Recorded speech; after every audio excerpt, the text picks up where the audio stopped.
Hello, my name is Vincent, and today I will be making a traditional Venezuelan and Colombian dish called arepas. This food is eaten as a staple in these two countries. The first step in making arepas is gathering all your ingredients. First, you need 100% vegetable oil, cornmeal from your local Mexican supermarket or any Hispanic supermarket, and hot water, which we don't have right here. The next step is to add your vegetable oil so it can preheat.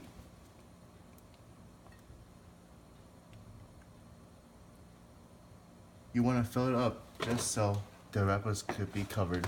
You want the oil to be 165 Fahrenheit in order for the arepas to be nice golden brown. After preheating the oil for the arepas, you want to start making the dough. So right here we have 2 cups of mas and 2.5 cups of water.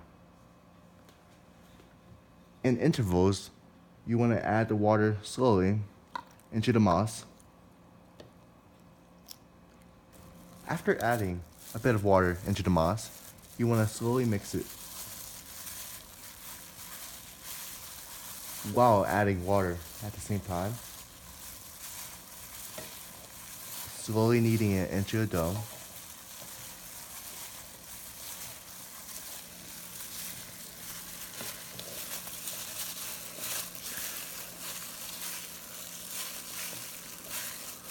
Mas could be made into different forms, not just arepas.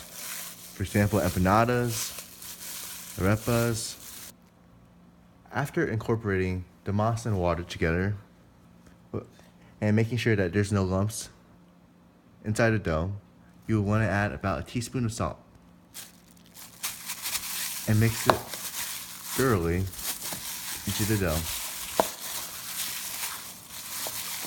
Pro tip: adding hot water to the mixture could help the dough and combine it into a nice homogeneous mixture. There's no standard in making arepas, but traditionally they're made into patties. So in order to make a patty, we would grab a handful, about 4 ounces, and just like a burger, you make it flat, about a 1/4 inch thick.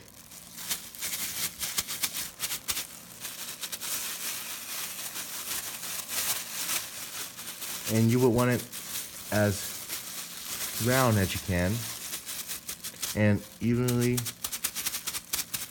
thick.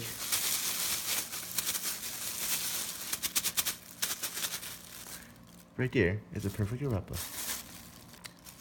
After making your first arepa, you will want to repeat the process.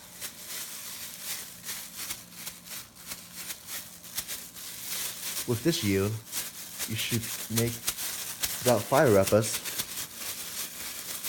perfect to feed the entire family.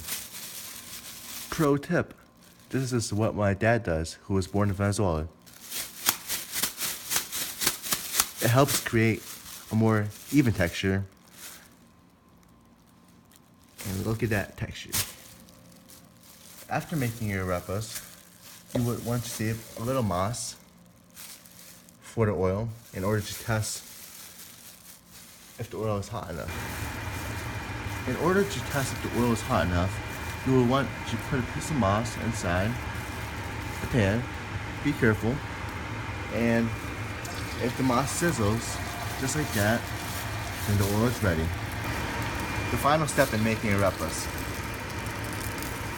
you would want to carefully lay the arepas down into the oil.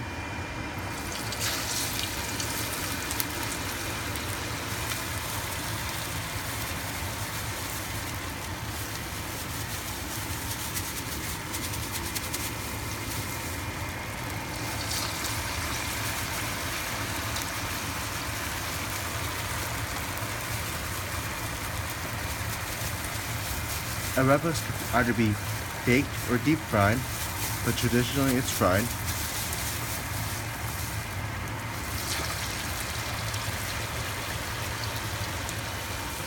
After putting the arepas into the oil,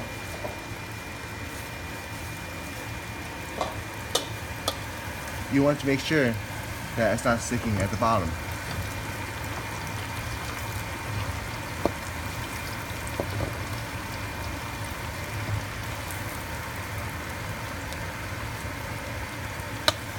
The arepas should cook for 5 to 7 minutes to a nice golden brown. Halfway through the cooking process, you want to flip the arepas with a Scottish spoon to ensure even coating, even browning. Just like that. In the meanwhile, while the arepas are cooking, you want to set up a plate with paper towels on it to ensure that the arepas are not too greasy after the cooking process. Due to the fact that we're using vegetable oil, the arepas may not be as golden brown as you may like it, but they are sure as crispy. Using corn oil or sunflower oil will help you achieve the golden brown you're looking for. As you can see, these arepas are nice and crunchy.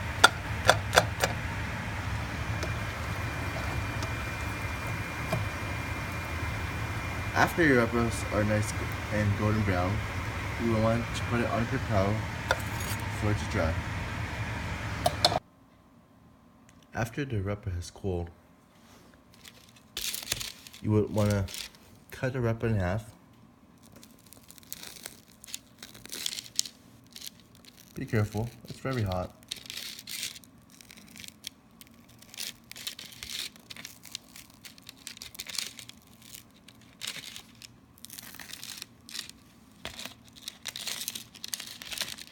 After cutting it in half, in many restaurants in Venezuela or Colombia, they take out the moss in the middle, leaving only the crunchy exterior. But of course, you have the choice to leave the inside for a more mealy texture.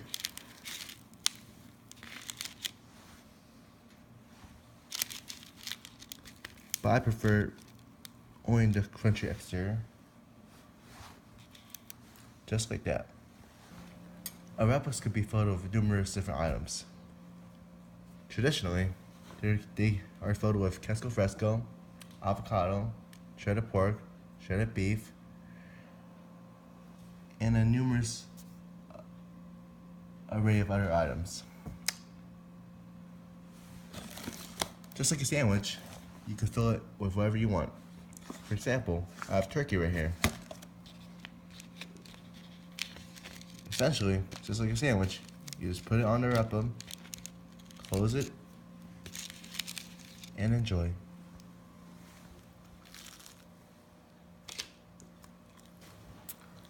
Northern South America is located between the Pacific and Atlantic Ocean. The geographical region really represents the staple foods of the region.